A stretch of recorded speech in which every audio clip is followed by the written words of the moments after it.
Pope-filled DEI crawler. I don't know. What does that mean? Pope-filled? Wouldn't it be a crawler-filled Pope?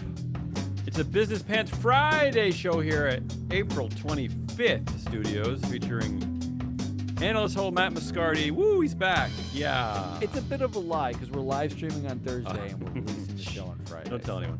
On today's weekly wrap-up, the death of the Doge Pope. Oh. Subaru's new flip phone, and blaming China is finally cool again. Yeah! It's been a while since we've gotten to blame China for everything. It's funny how it kind of mirrors administrations. Funny how that works. It's not that funny, actually. Our show today is being sponsored by FreeFloatAnalytics.com, the only platform measuring board power connections and performance for free. I love that. And I will say, in case you're confused by the syntax of that statement, not only is it the only platform that measures board power connections and performance, Correct. Yeah. and the At sentence, all, right? It's also the only one that does that for free, right? It's kind of yeah. So it's the only platform that does anything for free. I mean, no one does anything for free.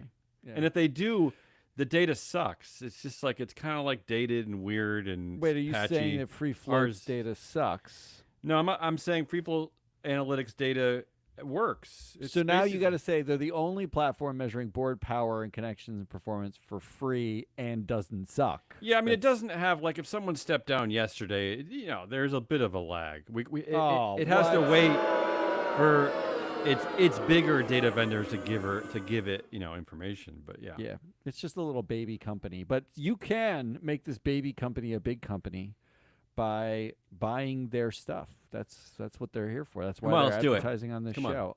Oh, are we doing it now? Yeah, All right, let's I don't want to do hear it. about advertising. What are we doing first? Story of the week? Well, that's what we do. Story of the week. Dun, dun, dun, dun. All right, we missed a few weeks, but I am just focusing on this week. I didn't actually go back. We actually, if you're interested in hearing the wrap-up of all the stories when Matt was gone, we did a 16-hour show this week that we already released. I think it clocked in at 36 hours by the time we were done. So here's the story of the week. This is a difficult week. I don't know why. Even though I felt like there was a lot going on, but I didn't really know how to land on anything. So I'm going to start here. CEOs to the rescue. Nope. According to business reports, a trio of top CEOs warned Trump that tariffs will empty store shelves. They're really crediting some of his CEO buddies, basically telling him to stop being an idiot. That's because after they met, I'll get to who they were. After they met, basically Trump came out and basically changed his mind on most tariffs, or at least said everything he's done for the most part. Said that now, like, they're basically negotiating with China, although I think China kind of won that by saying, like, we're not playing your dumb games. But also he said he's not going to fire the head of the Federal Reserve, and that they're claiming that this is from the CEOs. And here are the three CEOs. Here are the top three CEOs in the world. Here are the men, of course, the white men who rule the universe, and they are in no particular order. And I'll give you a little bit of information about each of them. Target CEO Brian Cornell. Yeah. Which is a great choice because he is the guy, he's Mr. The gay pride display is too expensive because there are too many colors. He's that guy. Is he woke or anti-woke now? I don't... Well, okay, so he hung up some rainbows, but then, you know, the Bud Light shooters told him that rainbows were bad, and then he got rid of them. And then he tried to hire black people and people of color and women, and they were like, that's not good. That's so not he cool. hung up the Let's rainbows, stop doing and then that. everyone stopped buying it. So it was like the three guys shooting Bud Light cans were upset. He hung up the rainbows, and then a million people stopped going. Meanwhile, he's in so much trouble that he actually called someone who was famous from the 1990s, a man named Al Sharpton, because he wants Al to solve his problems of being basically kind of a racist. You know, he's like, and congrats to Al for saying you suck. That's basically all he had to say. So this is the guy.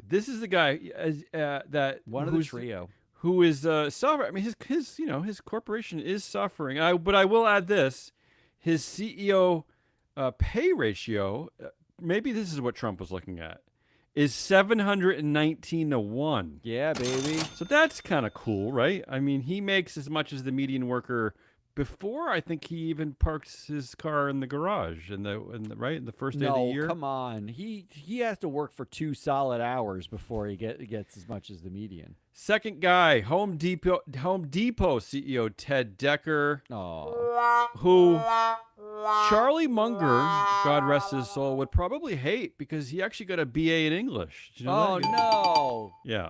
So maybe he's a bit of a poetry reader. How could you be a top CEO with a BA in English? His CEO pay ratio is almost too woke. I don't know. It's 443 to 1. That just seems. I mean, get a raise, Ted. Yeah. Get it while it's getting's good.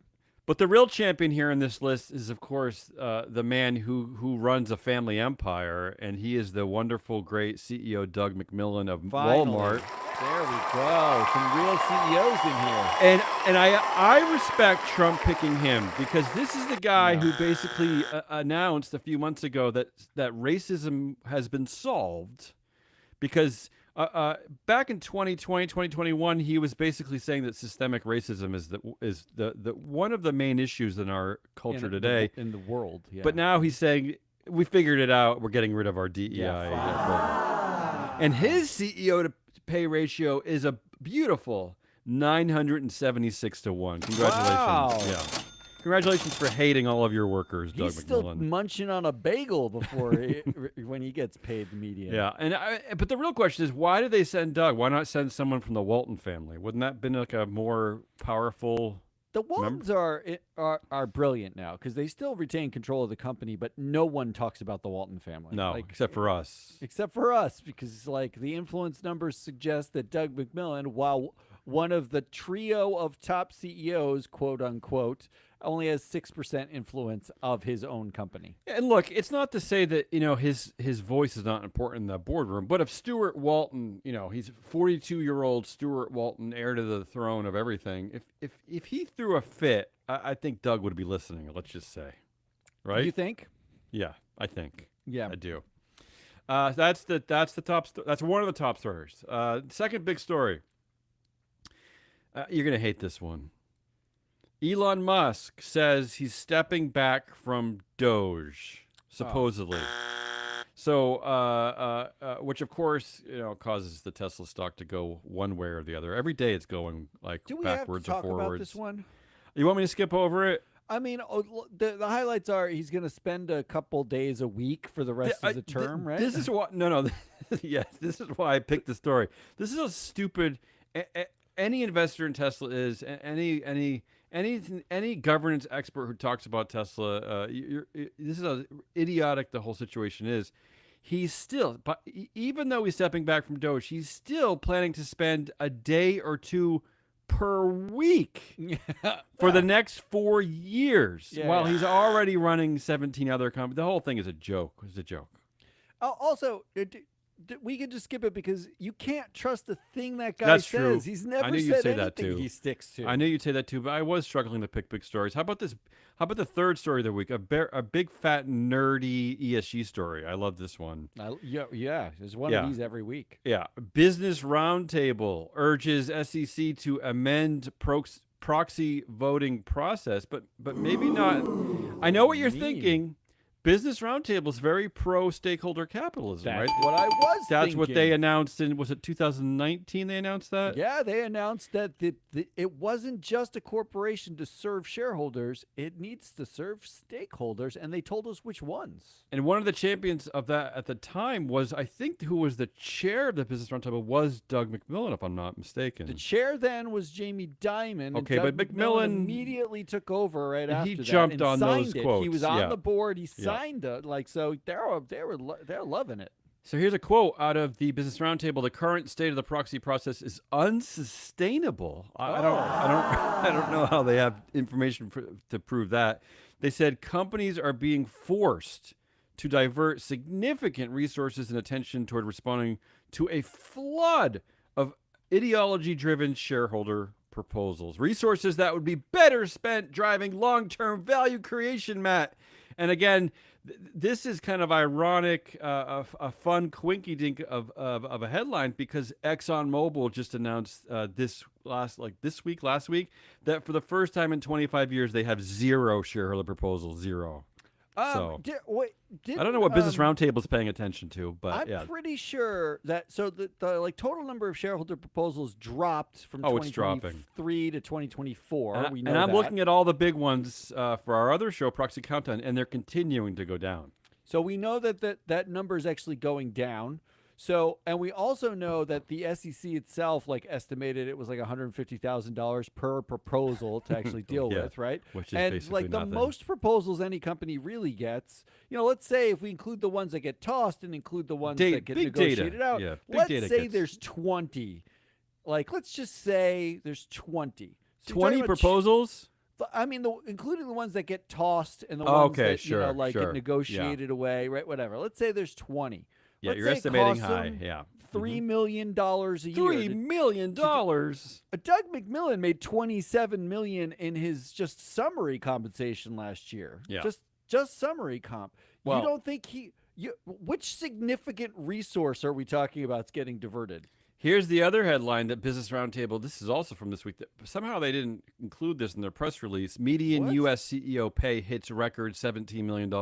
There it is. On soaring stock awards. So, yeah, I don't know what's going Business Roundtable, I don't really know what's going on with you. I mean, maybe you're just doing the whole, like, middle school debate club, like all the other CEOs, and because this just this makes you sound stupid. The proxy process is unsustainable. Unsustainable, yeah. That's unsustainable. So the AI that you're using now to go through these proxies, which is probably doing 98% of the work, that's not sustainable. I mean, today in this administration, you call your friend Gus, who works at the SEC, and just be like, Gus, exclude this one, and that's unsustainable to you. Like, I don't. I mean, you're probably using one of your interns in your legal department to take Not to mention handle this. the most recent data suggests that 40% of shareholder proposals right now are anti-woke. Yeah, can we just be honest, Business Roundtable? Can we just say we don't believe in stakeholder capitalism anymore, and now is the time for a war on shareholders on investors? We don't believe in shareholder capitalism either. Like this is a soft launch to what we hope is getting rid of all voting and all annual meetings in the future. This is what we're trying to do. So I just think it's funny. Be honest.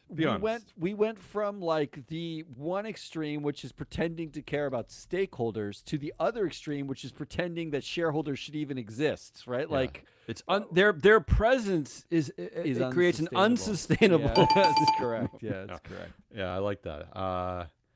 That's the third story. And finally, the fourth story, this was a bit of a reach, but I thought I'd throw it in there because I know that you're from Rhode Island, so you must be Catholic. So I just threw this in here. The ESG Pope, Pope Francis, has died. Oh, you mean the actual Pope who did ESG? The actual Pope. But I thought you were referring to a person who is known as the ESG Pope. Well, I'm calling like him a rock star, the ESG Pope because there have been like hundreds of articles over the past 5 years basically yelling at the dude for being so pro ESG. So I just felt like he is the ESG Pope, is he not? I just saw the headline in the New York Times this morning about progressive Christian or Catholics are now worried about being Catholic because their Pope died. Yeah. Well, he's a Jesuit, right? And the Jesuits have a long history of kind of being ESG-ish. I'm an atheist. What the hell do I know? All right. Okay. I thought you could play along with this. Those are the four stories. So my four options here are, and it's really three because I'm not going to choose the Pope. CEOs to the rescue. Elon Musk stepping back from Doge and Business Roundtable. ESG Pope. The ESG Pope. I cannot choose Elon Musk because he's this big fat liar. I don't know. There's no way he's a big fat liar. CEOs definitely did not come to the rescue because they elected this moron. That's the other part of that story that no one wanted to talk about. Like, can we just admit that you people are the ones who helped put him there, and now you people are coming to the rescue? It's manufactured crisis. So I'm not in on that. Which leaves me with the Business Roundtable. Really? My favorite thing. I mean, come on. They're finally coming out of the woodworks. We haven't heard from them in a while. No. Yeah. And their first sort of like big splash of 2025 is let's stop having shareholder proposals at all. They're Yeah, unsustainable. Yeah, it's too much. It's too much. That's my story. That's my story. And I got to say that your estimate of even if they were dealing with 20 proposals is absurdly high. I bet it's like absurd. 5. I bet you it's like 5 proposals. I mean, literally, like the we did the math on this and before, and it's basically no resources. Everybody's using boilerplate language. They do the same thing. It takes 40 seconds. And frankly, I don't even believe the estimate that it's $150,000 per proposal. Like, nobody believes that. Yeah, because if you're in this business long enough, it's the same as you just pointed out. It's the same damn proposal. God love you, John Chevedden, and Jim McRitchie. And I don't know if God loves the anti-woke proponents, but they might. God might love them. But it's all the same boilerplate nonsense. You know what they're talking about. So I think that these CEOs can handle it. That's all. Don't they have like an auto responder like this, so they get the proposal? Oh, I like that. They've seen all of them, and it just says your out of office rejected. Yeah, like that's because the CEO's on vacation. Yeah, they just auto respond to all of them. All right, that's let's the winner. Yeah. Good, Leah. I only got one. I only have 2, and I don't even have any extra fluff. And me neither. There were others that I considered. Give me one. Can you think of one you considered? Because I don't really like Paris yours. biking one, like that. What's like that? There's. Apparently, in Paris, they are doing something right. They're closing streets to cars. Yes, I love that. And they're replacing parking spots with trees. Yeah, I mean, yeah, I love it. Yeah, and everything. There's nothing to not like about that, right? I mean, and the downside has been that rush hour bike traffic has doubled. Which is an upside because it's like it's great for the environment, it's great for your legs, too. But it's really annoying for anybody who's like walking. Because these bikes just go crazy. As opposed to the cars? As opposed to... I don't know. The vehicle traffic? Yeah. The other one was like Microsoft actually signed a carbon removal deal where they're trying to do carbon capture. Who are you? The responsible investor now? Is that who you're working for? I'm just telling you, those are the ones I skipped over. I didn't include those because I felt like, the Paris one's cool, but like, all right, so 10 guys are riding bikes more. Like, I need to celebrate something bigger, so I couldn't find much. I got one for you. I got 2 actually, but I'm gonna start with one that I know you're gonna. This is pandering to you, but I also love it. Subaru is bringing back physical knobs and buttons in its cars. Do we need any more? No, that's the best. Thank God, Subaru. Yeah. Thank you, Subaru. Yeah. Mine was Tesla whistleblower wins legal battle against Elon Musk. What was? Do you know what that battle was about? It was the battle about the swastikas on the wall and the guy who was discriminated against. He won his lawsuit. So is this the guy who they? No, this is not the guy that Elon Musk threatened to deport because they pointed out some safety concern. Oh, okay. No, not that guy. Different guy. But I just like, yeah, thanks for clarifying. Yeah. Anybody wins the battle against the swastika, True. it feels like good in 2025. I don't like the way that sounds. I feel. I'm just saying. It's like you got to celebrate the wins you get. Yeah, I got a real one that you can actually feel good about. Twinkie's new owner, although I should have looked up who Twinkie's new owner is. I don't even know. Twinkie's, you know what Twinkies are, right? Yeah, obviously. I'm You're from Rhode Island. Yeah, that was the school lunch probably. That was basically what we had. Yeah. Twinkies' new owner courts a novel group of snackers, stoners. Wow. You did get good ones. I mean, is that a novel group of snackers? Isn't that the group of snackers? Novel group. Like, if you're eating a Twinkie at all, you're already halfway stoned, even if you're not. Like, if you're over 8 years old, and you're eating a Twinkie, you must be stoned. I mean, oh man, this is actually hard to pick a winner because your 2 were really good. I think you know what the real winner is, though. Yeah, the real winner is physical knobs. I love a good knob. I'll take a knob all day, and I don't mean it in the British way. So don't. No, I don't know. He doesn't. If you're listening to the show, don't be writing me about knobs, the British. Yeah, knobs. Subaru. That's not a British company, right? Exactly. No, they're not. All right, come on, let's move on. That was on me. Yes. Now bring us back down again. Make us angry. That was good though, because I did feel good for a split second. Twinkies and knobs. Yes. Come on. Bring us all right, down. so I've got 5. Oh, Jesus. Um, Is Jesus one of them? no, Jesus is 'Cause none. Easter he just could be. happened. He could be assholiest of the week. He Yeah. is not. Okay. All right, number 1, OpenAI.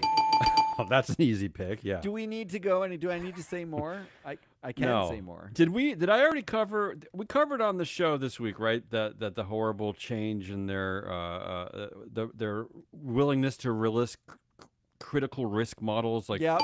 Okay. We did cover that on Tuesday. If you don't know what Damien's talking about, Just get the show. Download the show. Download the show. They changed their threshold for what is dangerous misinformation.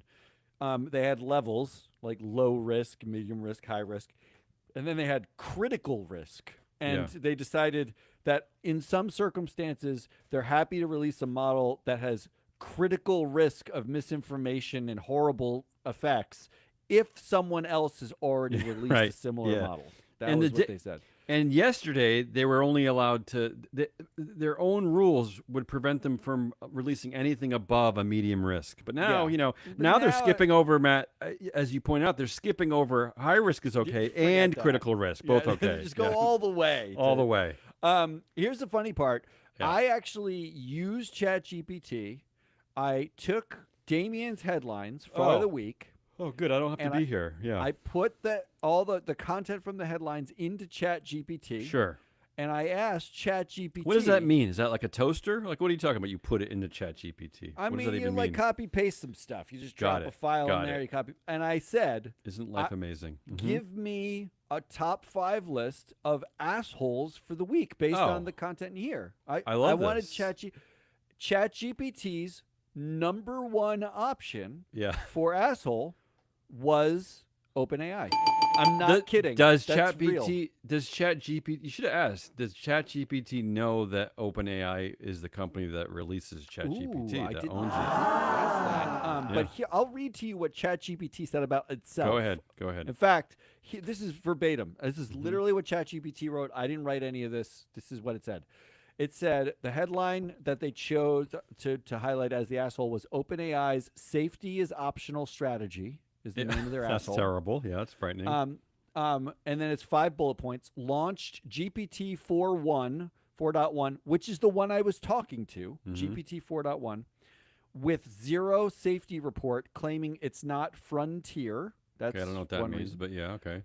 Updated its preparedness framework to say it might lower safety standards if rivals do. That's frightening. I hate that so much. Former staff filed an amicus brief supporting Elon Musk's lawsuit, saying for-profit incentives undermine safety. So their own ex-staff is saying that they're likely to undermine safety. They're trying to prevent the company from losing its not-for-profit mandate. Yeah.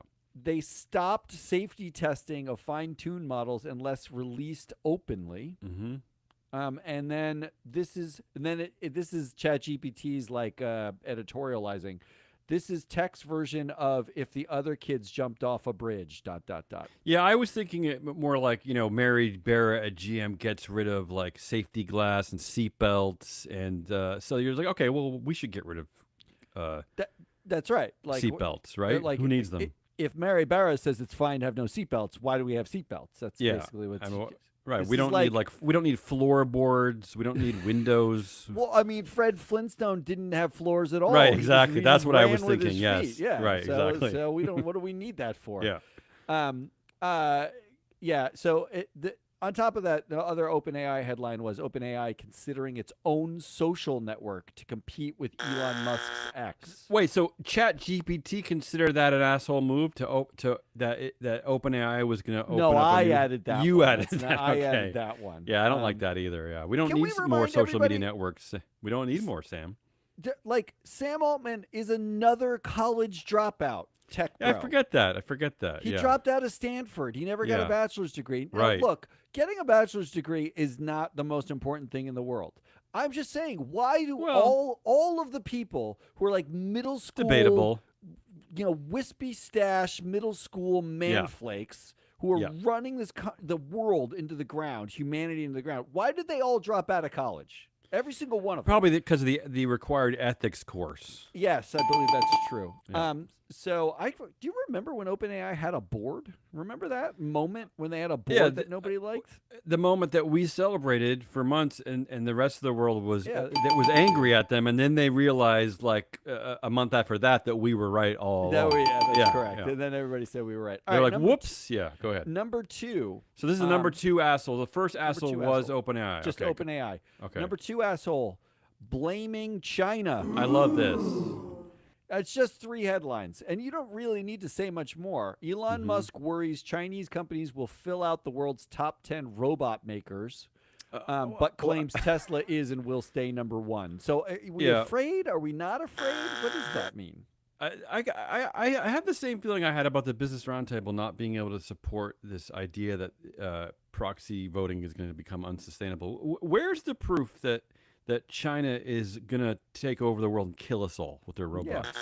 Why is that the premise? Do they think that the Godzilla movies is real life and that it's from China and that's what China is doing? They're going to send Godzilla around to step on us? I don't get this weird old-fashioned racist trope about China. Explain it. Do you understand it? Why? Why are Chinese robots bad? I don't understand. Isn't it just old-fashioned racism? Well, I just don't get it. I'm sorry, Elon. I just don't get you. That I'd be more afraid of a white South African guy, honestly, making robots than a Chinese guy. I think we're afraid that the eyes of the robots will hypnotize us into being communists. Because that's what's happening now, right? That I believe there are reports of hypnotic robots turning South African man babies into communists. That's what. Got it. Yeah. All right. Here's the other headline. Google says DOJ's proposal for breakup would harm U.S. in global race with China. Yeah. Right. Sure. Yeah.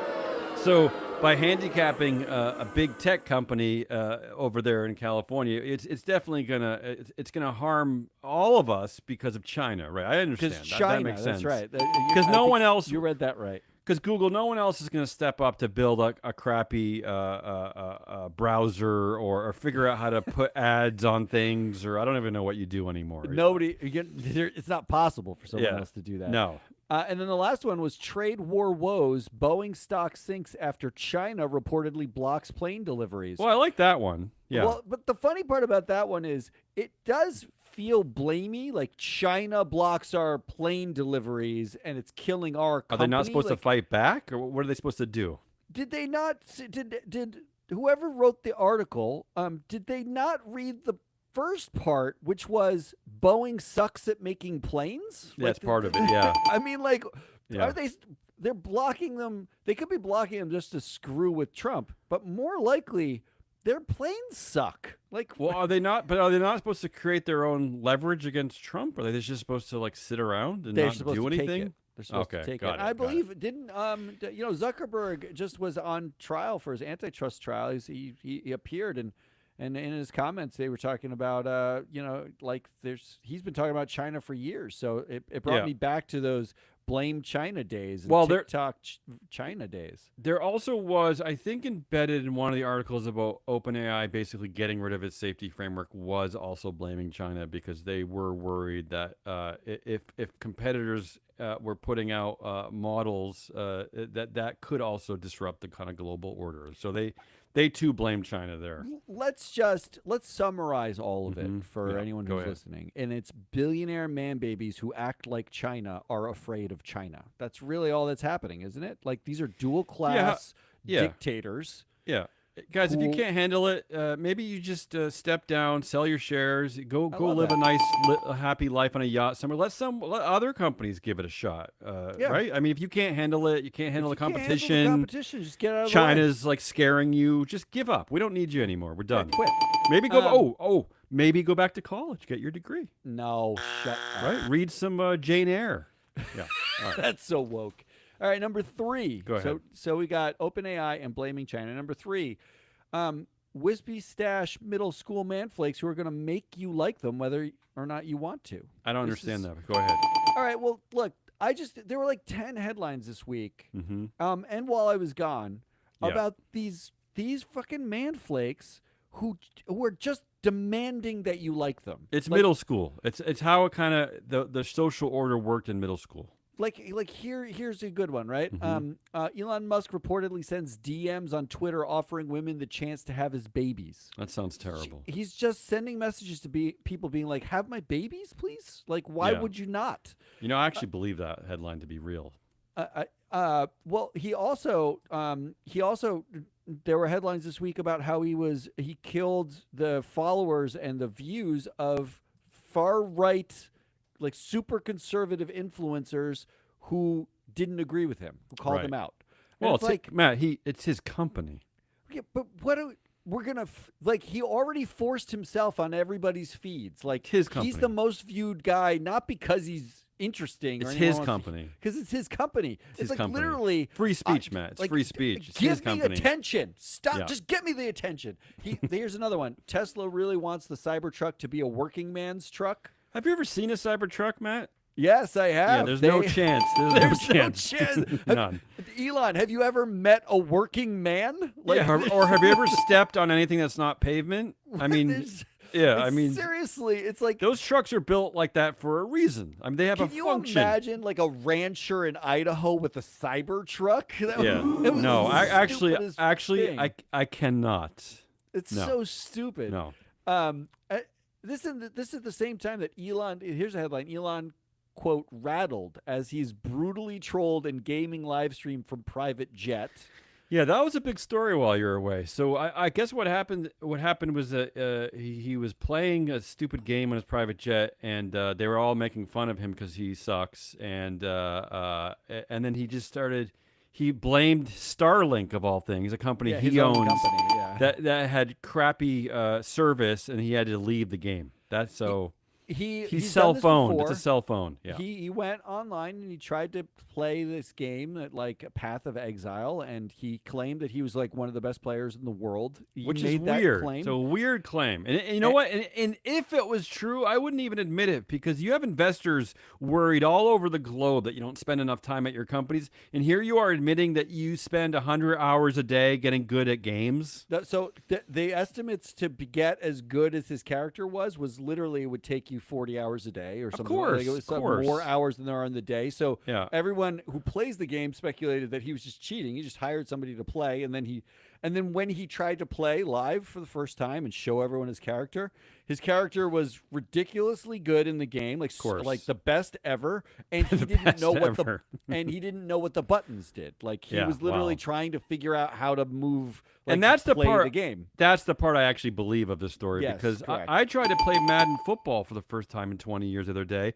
It took me 4 hours to learn how to hand the ball off. Everything is so confusing now. It's like there's 27 buttons. You have to like bend your thumb under your index finger. Like there's just no way. He's no way. I mean, he's that good. imagine I'm sorry. if like your son played Mm-hmm. Madden for 3 months straight and had an epic team, and then handed you the controller and you live stream saying, "I'm so good at this Yeah. game. Watch me play," and you didn't know how to hand off the ball. It sounds like his daddy Trump with the golf tournaments. Well, then Elon went and live streamed again from his jet, Uh-huh. and to quote unquote test Starlink.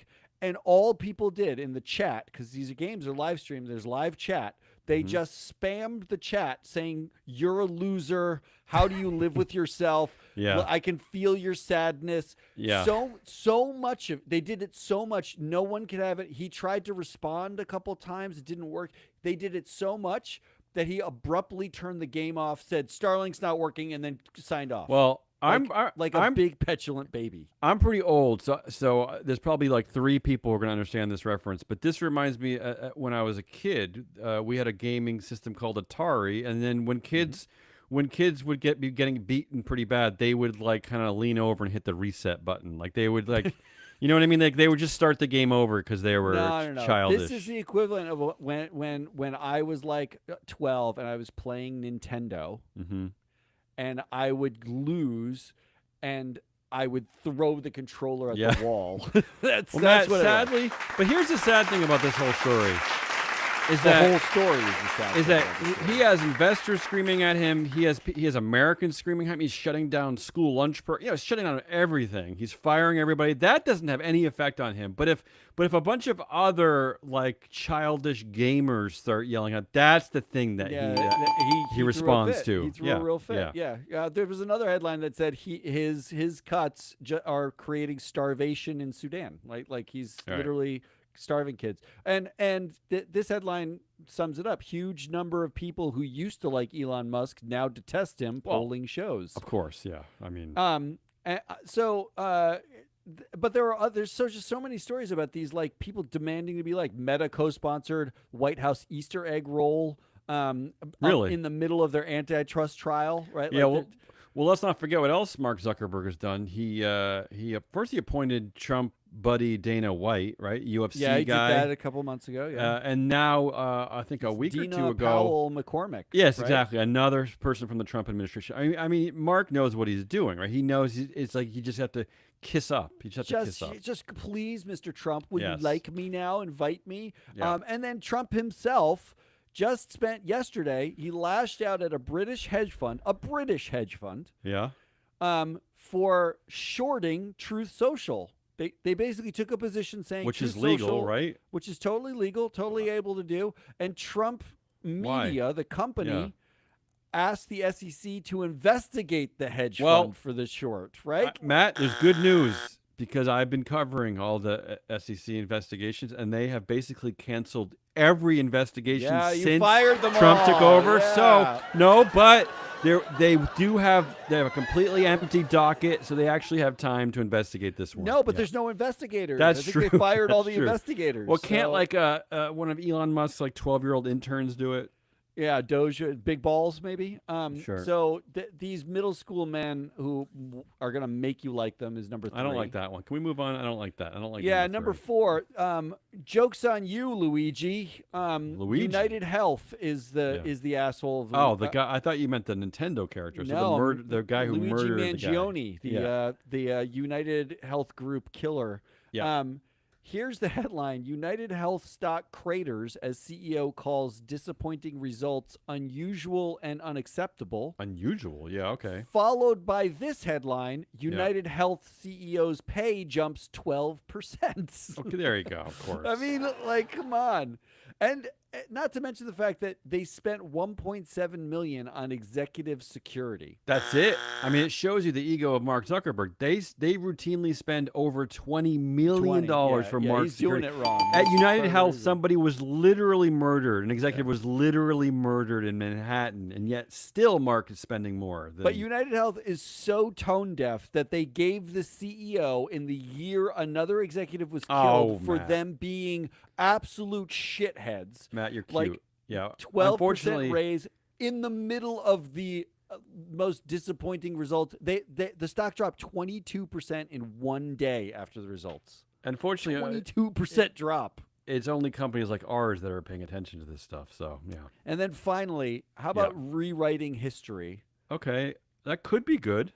I literally hate this. Yeah. There's very few things I would say I like actually hate. You know, you Okay. say I hate this and like you're kind of exaggerating. Yeah, like you don't actually hate gum. I don't That's believe right. you actually hate gum. I don't mind gum. You don't is mind the gum, yeah. reality. I hate this. All right, go ahead. Here was the headline. How did Elon Musk make his money?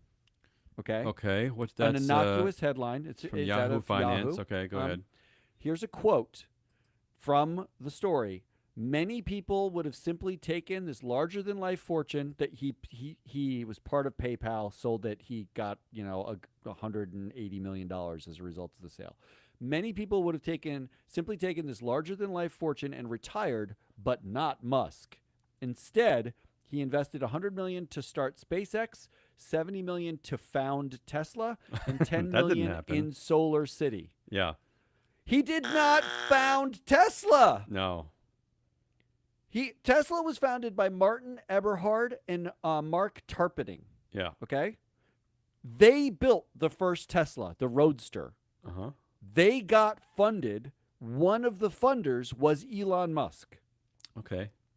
That does not sound like someone who invented anything or founded As a company. part of his funding, became chair of the board of Tesla. Sure. Right. Musk didn't actually run the company. He helped them with product design as chair of the board. And then in 2007, he appointed himself as CEO. Right. 4 years after he actually invested. What he did was raise them a ton of money and then put himself as the CEO. In fact, Eberhard sued Musk because Musk refused to say he was a founder.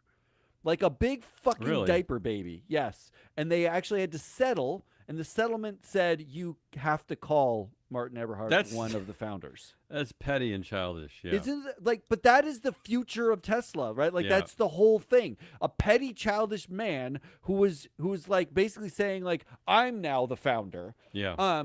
And that's how he works. He raises money from friends and then lies about what he actually did. He's a big fat fraud, just like the video games. He's rewriting history. Oh yeah, I wonder where is this article from? It's which one? I'm trying to understand who would say that he's the founder of Tesla though. Who didn't do? I'm just trying to understand who didn't do their due diligence. Nobody knows. Like nobody does their due diligence. Right. So like these are aggregated articles.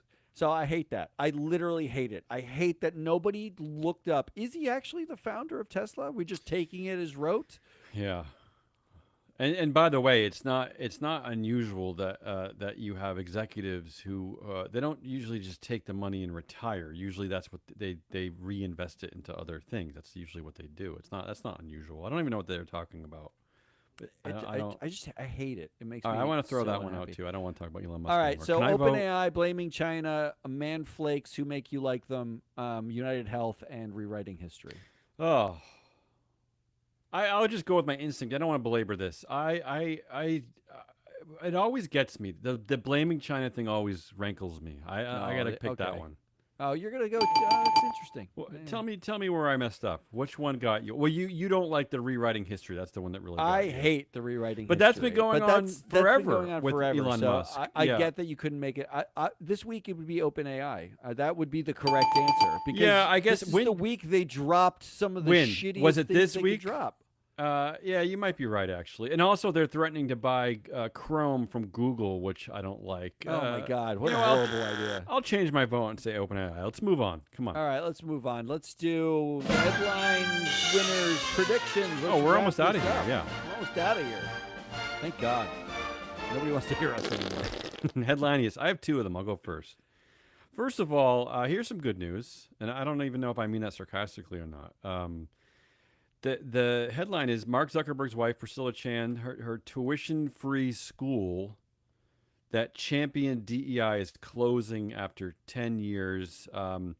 They're calling this a sound good. They're calling this well, I guess that's not what the category is. They're calling this a very difficult decision that came after much deliberation. But the reality is, Matt, is that this whole school champions DEI, and not only did Mark Zuckerberg come out against it, but their foundation came out against DEI. So they're actually closing a tuition-free school just to prove a bigger point. Fuck you, poor kids. Right? No. It's not just poor kids. Most importantly, it's people of color poor kids. Because sorry. This is the East Bay and East Palo Alto. So you're right. So that's just. I don't know what more there is to say, really. Did they send the notice to the people of color parents saying, if your kid wasn't a person of color, we'd keep the school open? Yeah. Look in the mirror. If you're brown, sorry, it's over for you. You're the reason why we're closing. Yeah. They should have written that. Yeah, and so I only mention that because, again, if you're one of these people who still uses things like Instagram, WhatsApp, just do something different. My other headline is of the week: Ralph Lauren's CEO, whose name is Patrice Louvet, says sometimes employees need to be hit by a 2x4 across the forehead to get important feedback to sink in. I like how specific that imagery is there. Not just hit him in the forehead, but with a wooden board, a 2x4. I like that. Is that a management philosophy? Well, he's French, so I'm guessing yes. It's still a very strong patriarchal society over there. So I'm guessing there is a board that he probably walks around with, and yeah, it's probably Yeah, he ascribed didn't with the say philosophy. hit them in the head with a 6-inch heel. He said, yeah, he did say 2x4, patriarchal. What do you got? I have two, sticking with the Facebook theme and the meta theme and the Zuckerberg. One was it's not Facebook, it's Zuckerberg. Zuckerberg pushes its Llama 4 AI model to the right, wants to present both sides. I mean, it wasn't already to the right? Yeah, go ahead. Well, first question. These AI models, they steal all of the world's copyrighted material that they can, correct? Yeah. That's how they train them. If the model comes out and it's progressive or liberal, Which is isn't debatable in the first place. I don't even know what that means. I don't know how they're quantifying just that, a but go ahead. reflection of what you gave it, like what the Yeah. world does. So Yes. another way to read this headline would be, we wish that people were more conservative, so we're just going to make the model more conservative. Like, he doesn't actually like people's thoughts, right? Well, they're stealing all the world's data anyway. Why can't they rewrite the data before they steal it and just make it more conservative? Because then we talked about how they illegally downloaded, like, what was it, 7 million books from a pirated library. Why can't they go in there? Because, 98% of all literature is certainly not conservative. But why can't they go in there and just insert horrible conservative stuff? Yeah, like every time there's a black person in a book, you just replace it with white. Yeah. Right? I like it. I like it. That would be That's fun with simple. a Toni Morrison novel. That would be a fun exercise. And second, Zuckerberg encourages theatergoers to use their phones while movie is playing. Yeah, I don't like that. Why? Yeah. You're at the fucking movies. Well, the poor kid, poor people of color kids that they're not going to have a school. Maybe that can be their education. They can, right? Is he going to give them the free phones, like the free tuition, so they can pay attention to the phone instead of the movie? Of course not. But is there anything you hate more than going to the movies and have some idiot on their phone the whole time, like light in their face? Yeah, there's something I hate more than that. It's Mark Zuckerberg. Ah, okay. We don't vote on that one. Let's just do it. I'm gonna vote. Yeah, you anoint one. You go ahead. I'm gonna the 2x4 is the winner because all the other Facebook. It's a good old-fashioned funny CEO kind of quip. Yeah. I just love that he needed it. He needed to be a 2x4 because really he could have just said employees need to be hit across the forehead. That's already evocative. It's already right? a lot. It's already saying a lot. Yeah, like a nice dope slap. But no, he's getting the wooden board out. I like that. Yeah, like he's ever touched a 2x4 in his life either. Yeah, right? Well, maybe he got it from the Home Depot CEO Ted Decker because he's one of the most important CEOs in America now, according to Trump. Yeah. All right. Who won the week for you? Oh, I'm exhausted. That would be. I have to scan down the document. Oh, it would be stoners, Matt. Oh, nice. Yeah, because finally someone targeting them. 4 days ago was 420, and also coincided with Easter, and there's a lot of chocolate on Easter, and the story we covered about Twinkies is selling to stoners, and the fact that Subarus, which are mostly driven by stoners, let's be honest, it's like people from New England, right? Where weed is so, it's just legal everywhere. But you know how hard it is when you're really high to kind of figure out these like touch panels and these cars. They have knobs now, like, right? So if they're sweating in a Subaru, they can just turn the AC down. Twisting things. Yeah, they just turn it down with a knob. Up, volume down. Volume up, volume down. Yeah, when you're cranking that like the Fish album, it's so easy now. It's just so easy. All right. So I have a winner of the week, but I think I need to overwrite it to your winner of the week. They are the winner of the week. That is definitely number one. So I'm just going to take yours. I'm going to agree with you. I like this. The first time it's ever happened. Yeah. I'm going to agree with you. Do you got a prediction? I do. Okay, so in light of the recent Business Roundtable story that we covered, which is actually the story of the week, what they didn't tell you is that that Business Roundtable is going to urge the SEC to adopt an annual meeting rule. Okay, stay with me here. A new rule requiring investors to memorize a unique 40-digit PIN that gains them entry into the meeting room. So Wow. they can't even get in unless they memorize a 40, and you can't write it down in a post-it. You're not allowed to write it down? You can't tattoo it on your hand. Nothing. You have to memorize it. Wow. 40-digit pin. That's Have fun with that. brilliant. Have fun with that. Yeah. That's I Hey, hope that happens. But it's not anti-shareholder. It's just it's just. It might be a little woke because it's mathy. It's kind of That's true, math that's true. related. Yeah, what do you so got? they're What's your numbers. prediction? All right, so I'm going to play myself out with mine. Good. My prediction is, I saw this headline: Meta's oversight board rebukes company over policy overhaul. That's a laugh. Yeah. The Meta said, actually, the board said like all these new changes and balance and no community notes and all that bullshit. Yeah, it's horrible. They said this is horrible, and Meta said they would respond inside 60 days to the oversight board. Really? That's what they said. Yeah. My prediction is the response will be to shut down the oversight board. That will be the response. Well, they paid for it. I What will is say this. Credit Mark Zuckerberg. I suppose that he picked for his oversight board 40 very impressive scholars, world leaders from across the globe. And really, it looks kind of woke, kind of DEI-ish. Super woke. In So fact, now would be the time. There's a lot of black people on that, a lot of people of color, a lot of women. Now might be the time to shut that shit down. the oversight board is so 2019. Get out of here. agree, I That's all agree. we got. That's Hazelnut Rawless. I'm your analyst, Matt Mascardi. We are free floats. Come back next week where we're going to have a smattering of shows. It's going to be a little wonky, and then we're going to get back to a regular schedule. Until then, good